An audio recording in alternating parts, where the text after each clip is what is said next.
Well, Merry Christmas, Change Point. This is the post-service Commons, and every Christmas here at Change Point, we have a tradition. Since 2008, we've taken a special offering, the Uncommon Gift Offering, which is not for our church. We give it away to another ministry or organization here in town who is serving people on the front lines of need. And this year, we're doing something new. We're splitting the Uncommon Gift between two recipients, Covenant House Alaska and New Hope Compassionate Ministries. And so we're going to talk about New Hope next week. But this week we have joining us from Covenant House, my friend and neighbor, Pastor Dave Bacher. Say hello, Dave.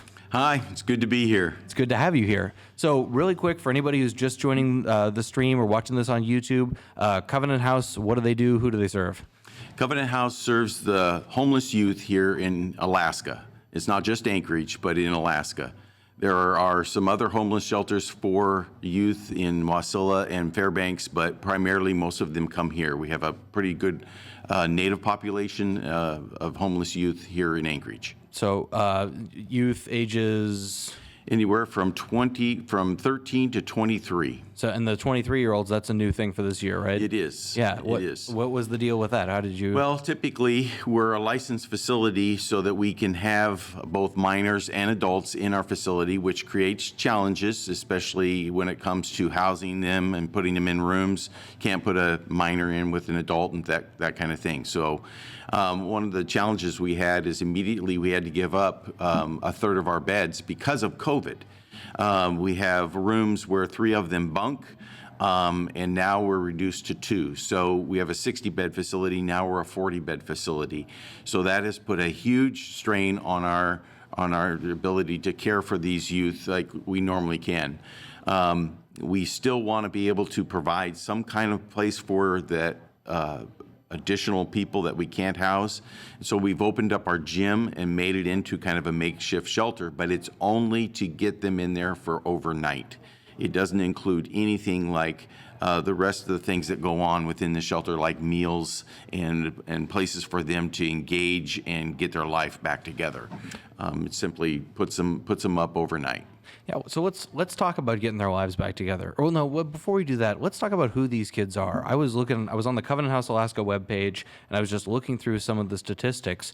They're wild.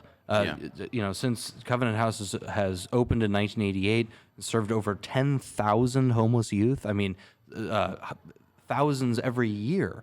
At least hundreds every year. Where are these kids coming from? Well, like I said, they're coming from all over Alaska. 30% of them are Alaskan Native kids.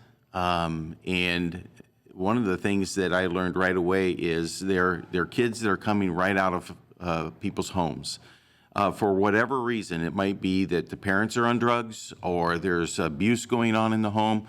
But the biggest eye-opener to me was these kids don't really have that option of going back home because home is not safe. And so they come from that.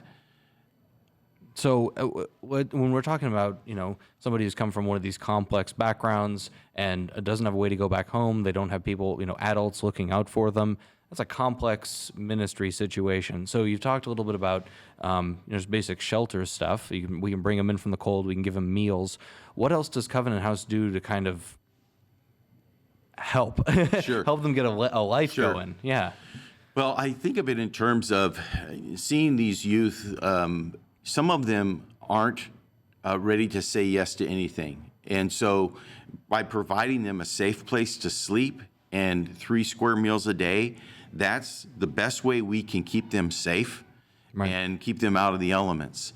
And it also gives us an opportunity to come right alongside them. I spend a lot of my time around the table, around meals with these youth. And so that's just one way that we can do it. But in what we call the YEC, it's a youth engagement service.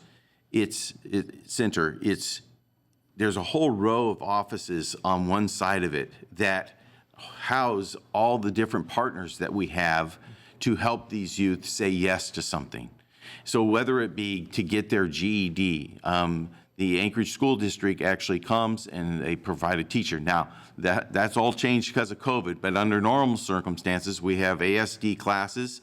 Teachers come and provide classes so kids can graduate and get their GED.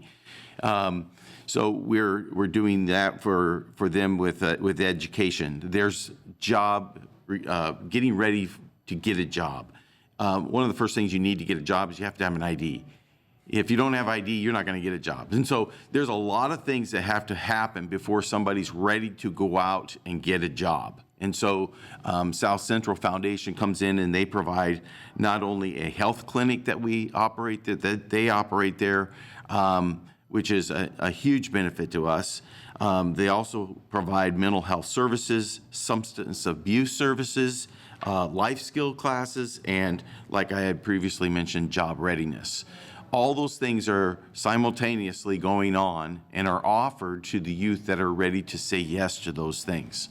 And so the reward is when you begin to see them saying yes. And once they begin saying yes, then we take them out of that sheltered environment, which is, to be honest, it's not the best environment to try and get back on your feet because it's got everybody in there. And there's a lot of drama in there. And so what we do then when they begin to say yes, we have different locations around our city that we can send them depending on what their greatest needs are. So, for example, we have Passage House, which is just for girls who are just had a baby or have a toddler.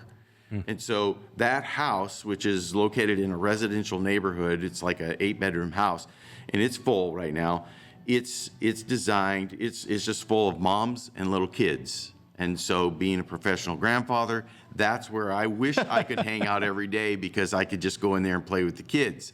But a lot of my moving around has been restricted by COVID too, because we're trying not to swap germs. Right. So that's one way that we can get them out of the shelter environment into something that's more stable. You know, honestly, it reminds me a lot of the structure we have here at Change Point, right? We're one organization, but we have dozens of missionary partners who are ministering in different individual areas, and, you know, we facilitate those connections. Sounds like Covenant House is doing a very similar thing in terms of, you know, facilitating. I hadn't even thought about getting an ID to get a job. These are things that, you know, why do you know? Because your parents told you. Because, you know, your dad said you need to go get an ID and how to do that. And if dad doesn't tell you, who tells you? Yeah. So we were talking before the show and a little bit about it's kind of a mentorship program or something that you guys are facilitating down there between the caseworkers and the. Tell me a little more about that. Yeah. So part of doing this is, if you can imagine, I need a job, I need a place to stay, and I need to figure out some life skills to make it all work. Well, the amount of literal running around, filling out forms, doing the things that, you know, we had to do at one point. I had to get a driver's license. I had to get a social security card. I had to get a bank account. All of those things take effort. And so what do you do when you don't even have a way to get around? And so one of the neatest programs is in our housing program is they assign these kids to a permanency navigator. And I love the name because it really fits what they do. So if you can imagine having to kind of get your life together and check all these boxes before you can begin to become an active member of our community, you've probably been assigned to maybe a dozen different caseworkers depending on what agency you're working with. So they have all these caseworkers who really don't have time to build any kind of relationship with them. So a permanency navigator is someone who will stick with them, build the relationship with them, and then hang with them for 2 years to help them get on their feet. And so I've seen permanency navigators come in right at the offset and they get them into an apartment, but they haven't left them because there's still things to do and things that they need. And so that permanency navigator will stay connected with them. So it's a great title for a position because they are kind of a permanent part of their community. And the idea is then to hand them off eventually because they've become ingrained into the community that we all live in. And so that's probably one of the most advantageous programs that we have. You know, again, I'm just struck by how much it reminds me of what you normally go through with your parents, right? You know, you move out at 18, you get a place, and then you realize that you don't know how to pay your electric bill, like how to Yeah. get it into your name. And so you call your parents and they tell you how to get the electric bill in your name. But what if you don't have parents? Yeah. So yeah, there are so many of these things that need to be put into place before you can have a life. You've been down there a couple of years now. Yep. Really quick, let's just do details on Uncommon Gift. If you're listening to this and the Lord is moving in your heart, you're saying, yeah, I want to participate in this Uncommon Gift. I want to support what God's doing down at Covenant House, certainly in 2020. We have opened the giving for the Uncommon Gift already. You can visit us online, changepointalaska.com/uncommon gift, or if you open the ChangePoint app and scroll down, it's on that first homepage. It says Uncommon Gift 2020. So anyway, back to you, Dave. You've been pastor down at Covenant House for a couple of years now, and you have lots of pastoral experience previously, but not with homeless teens. What has the Lord been showing you? What have you learned? What should we know? Give us insight from that unique calling. Yeah. Well, it's been, I have a pastoral gift. That's really my truest gifting. And so if you want to see me working in an environment where I can be walking away from that gifting, put me in a large church and make me in charge of all these systems, not people, but systems. And so coming from ChangePoint, I did everything I could to stay kind of in that pastoral spot. What Covenant House does is it allows me, that's all I do, is I'm pastor to these kids.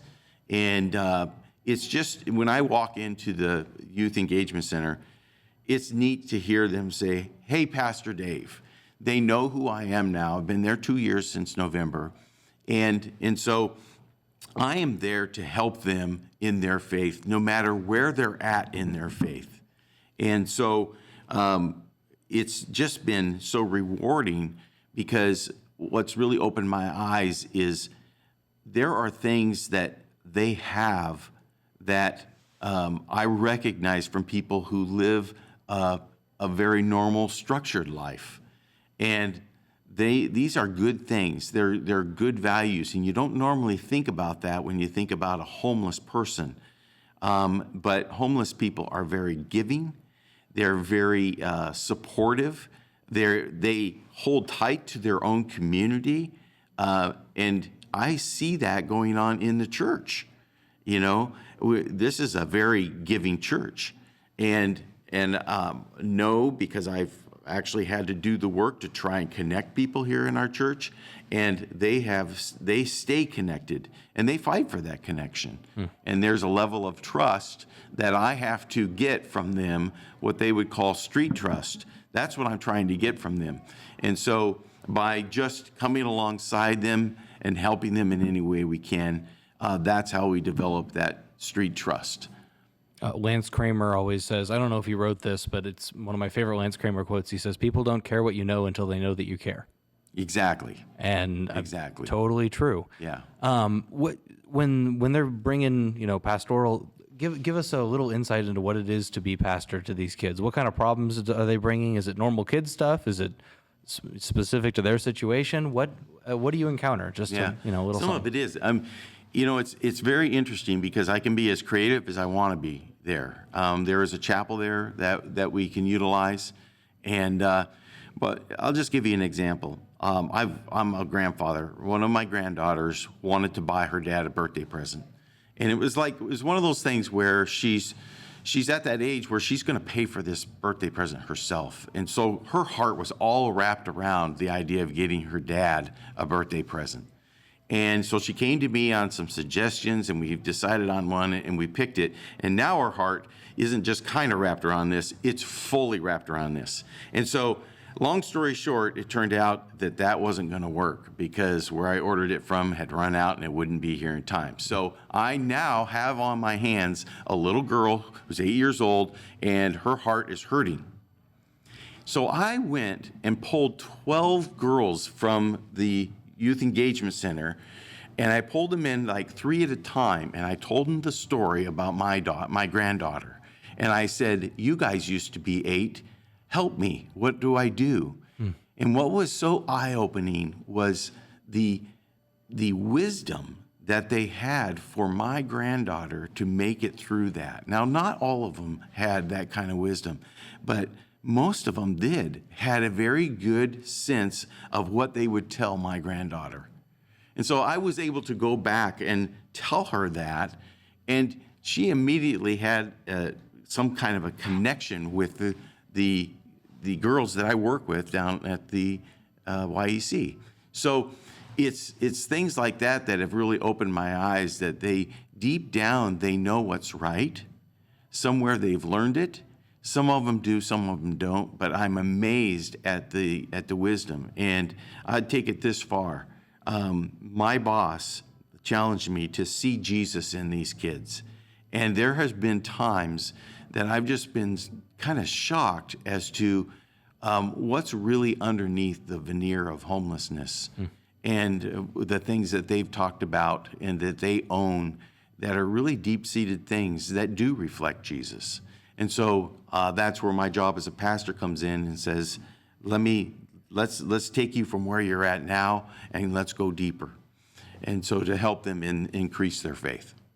That's a really striking story. You're really ministering you're doing two things. One, you're ministering out of your own life, right? Mm-hmm. That's a story from your granddaughter that you're ministering out of. And two, by soliciting them for advice, saying, hey, what would you guys do about this? You're giving them dignity and agency in the situation. Yeah.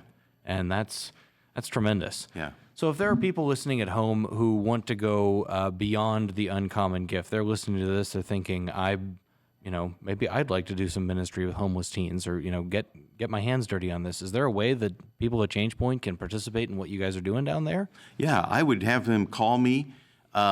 There's some areas to where when we put some youth into housing, if they're disconnected from any real community, their failure rate's going to be pretty high.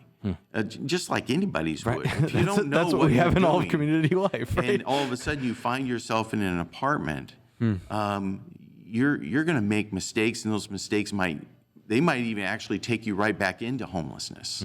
And so we don't want that, because we want to release these kids into an apartment, into a home, to where they become a thriving part of our community.